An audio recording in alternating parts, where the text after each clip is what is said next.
Today I'm going to show you how I make pepperoni pizza that rivals any takeout joint. This is what you'll need for the crust. These are the ingredients you'll need for the sauce. And this is what you'll need for the actual pizza itself. So let's get started.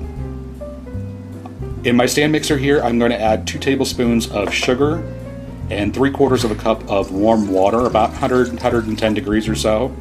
And I'm just going to stir that up to dissolve the sugar a little bit. And then I'm going to take 1 teaspoon of active dry yeast and I'm going to sprinkle that on the top. And I'm not going to bother to stir that in. I'm just going to let it bloom right on top of the water like that. And after about 10 minutes, it'll be nice and foamy. I'm going to add in 1 teaspoon of salt and 1 tablespoon of extra virgin olive oil. And also 2 cups of all-purpose flour. I've attached the dough hook to my mixer, and I'm just going to turn this on and mix it until it starts to pull away from the sides of the bowl and form a dough. Just like that. I'm going to let it go, and I'm going to let the machine knead it for about a minute or so. You don't want to overwork the dough too much. And then I floured my hands, and just taking the dough out of the bowl, and I'm going to shape this into a nice ball. I'm going to take some non-stick spray. I'm going to spray the bowl down. I'm going to put my dough back into the bowl. And I'm just going to toss this to make sure that the dough is completely covered with that non-stick spray. I'm going to spray a little bit more on top just to make sure it's covered. I'm going to cover it with a damp towel and put this into a warm spot to rise for about an hour. For my sauce, I've got 6 ounces of tomato paste. I'm going to add 3/4 of a cup of water to that. I'm going to add in 1 teaspoon of basil, 1 teaspoon of onion powder, half a teaspoon of salt, half a teaspoon of oregano, and half a teaspoon of garlic powder. And using a whisk, I'm just going to whisk this together, and I'm heating this over medium heat, and you want to continue to stir this as you're heating it. And once it gets nice and bubbly, I'm going to turn the heat off, and I'm going to stir in 1 tablespoon of freshly grated Parmesan cheese. You just want to mix that in until it's melted, and then you want to set this off to the side and let it cool completely before you use it. I'm going to preheat my oven to 500 degrees Fahrenheit, and I've got a 16-inch pizza pan here, and I'm just going to dust the top of it lightly with some cornmeal, maybe a tablespoon or so. And I'm going to turn out my dough onto that. I did not bother to punch it down or anything.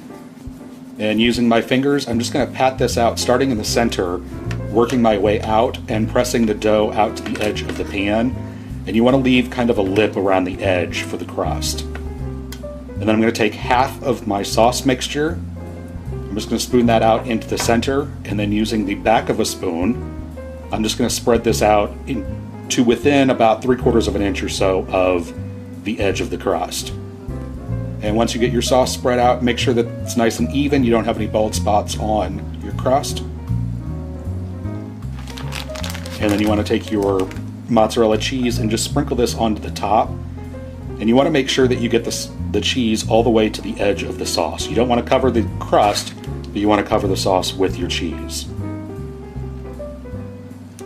And then I'm going to take my pepperoni, and starting on the outside, I'm going to place a row of pepperoni. And I'm keeping the pepperoni relatively close to each other because they do shrink up when they bake. And I'm going to go around and continue filling in the center, kind of overlapping the slices, so it looks like that. And I'm going to place that into the oven and bake it for 7 minutes until it's nice and golden brown and looks like that. And then I'm just going to take my pizza cutter and slide it underneath and around the edge and make sure that the pizza's not stuck to the pan, and it shouldn't be with the cornmeal. And I'm just going to cut this into 8 slices, and you can use this crust and this sauce for any toppings that you'd like on your pizza. If you want sausage, Canadian bacon, if you want a vegetarian, whatever you like and whatever is your preference, this is perfect for that. And then go ahead and serve yourself up a slice. And there you have it. Homemade pepperoni pizza from scratch that rivals any takeout joint. Hope you guys enjoy, and thanks so much for watching.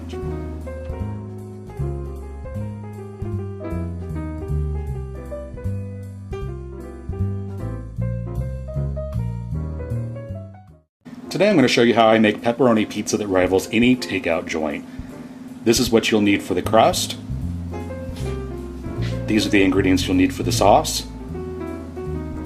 And this is what you'll need for the actual pizza itself. So let's get started.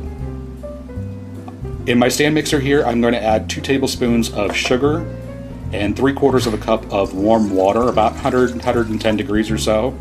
And I'm just going to stir that up to dissolve the sugar a little bit.